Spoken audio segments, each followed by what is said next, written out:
Don Nelson has decided to trash Luka Doncic. I'm sorry. Don Nelson has decided to trash Anthony Davis. Don Nelson, former Dallas Mavericks head coach, has decided to trash Anthony Davis in the trade that the Mavs did to land Anthony Davis with Luka Doncic. Before game 2 between the Oklahoma City Thunder and Indiana Pacers on Sunday night, Don Nelson decided to make his point heard. Nelson recently accepted the Chuck Daly Lifetime Achievement Award at the NBA Finals. And he said before game 2, quote, "I want everybody to know I'm wearing Luka's shoes, his new shoes from Nike, and I'm wearing them in protest for the trade from Dallas. I think it was a tremendous mistake by the Dallas franchise to trade him. I want everybody to know that." For context, Don Nelson was coach of the Mavericks from 1997 through 2005.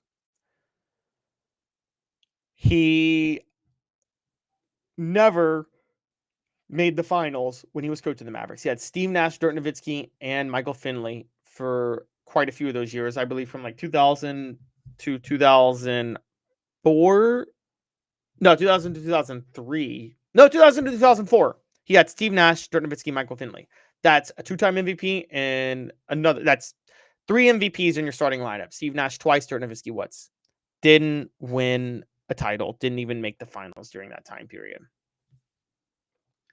Don Nelson is not credible to make this statement because Don Nelson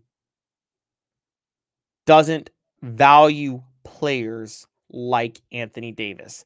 Don Nelson is the inventor of the point forward and positionless basketball. He loves a guy like Luka who can run and shoot. Run and shoot. We're talking about the guy that coached Steve Nash, okay? Don Nelson's idea of coaching defense, particularly on the interior, is hack-a-shack. Inventing the idea that you foul a player a bunch of times if they can't hit their free throws so you don't have to worry about defending them. Don Nelson does not value somebody with the interior value that Anthony Davis brings to the table. But I'm here to tell you that it's time to retire once and for all this idea that this was a ridiculous trade for Dallas, okay? Don Nelson's Nelly ball, which is what it was known for, it really is no defense, okay? It's all flash and no substance. Which, by the way, it's funny, it's called Nelly ball because many accuse the rapper Nelly being all flash and no substance. But that's a different story. Don Nelson, and I like Nelly, has no idea what he's talking about. And many people upset about this trade are not paying attention to the analytics and the data. Anthony Davis, just this past year, had more win shares and more win shares per 48 minutes and a higher PER than Luka Doncic. Oh, but Anthony Davis isn't as reliable to play every game. Well, neither is Luka Doncic. Anthony Davis actually played one more game this past season than Luka Doncic because Luka Doncic doesn't stay in shape and it catches up to him during the season, just like James Harden, and it's actually catching up to him quicker than it caught up to James Harden. So Anthony Davis is no less healthy or reliable than Luka Doncic. And by the way, based on analytics, is as good of or as better a player or a better player than Luka Doncic. Anthony Davis has a higher true shooting percentage. Luka Doncic, the amazing shooter. I'm Don Nelson. I want the run and shoot guy that can shoot the threes, the Steve Nashes, the Dirk Nowitzkis, and everybody. Anthony Davis actually is a more efficient shooter. Despite the fact that he's a big man, he's got a higher true shooting percentage than Luka Doncic, which isn't uncommon. But at the same time, true shooting percentage neutralizes the massive field goal percentage advantage that a lot of bigs had back in the day. So Anthony Davis having a higher one means he's just in general a better scorer than Luka Doncic. Doesn't always mean that, but it means that in this case. Anthony Davis also has a ring. Yes, he won it with LeBron. But who just played with LeBron? Oh, that's right, Luka Doncic. And what did the Lakers do without LeBron? Or with Luka Doncic and LeBron? They couldn't get out of the first round. Anthony Davis. Oh, and by the way, from a turnovers perspective, because where true shooting percentage can be when you judge scoring, and you have to be clear on this with analytics guys to a certain degree, okay? When you judge scoring, if you have a lower true shooting percentage, you can still be a better scorer if you take better care of the basketball amidst your usage rate.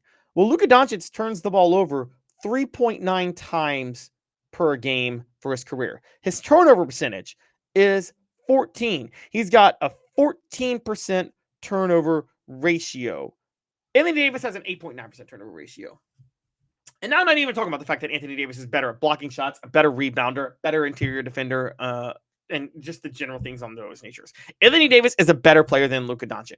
It's not close, but it's pretty clear, and it's clear enough to say that this trade was not a big deal, particularly when you consider the fact that Luka Doncic is already starting to show signs of aging at 25 because he doesn't take care of himself. So Don Nelson is just saying this out of what he truly values. There's no credibility to him. Remember, he didn't win that ring with Dallas. Rick Carlisle, again, who I think is the best coach of the last 30 years, won that ring with Dirk Nowitzki and Jason Terry in 2011. Don Nelson couldn't even get them to the finals. Even Avery Johnson got the Mavericks to the finals, okay? Now, Luka Doncic, I'm just going to say it, he's regressing to a certain level to where Luka wouldn't even, there's a chance I wouldn't put him on my all-white NBA team. All right, I'm going to talk about this Monday, but I think my all-white NBA team, you would have to have Luka play either point guard or shooting guard. Am I sure he's better than Alex Caruso or Tyler Herro? Honestly, are we sure he's better than Alex Caruso or Tyler Herro?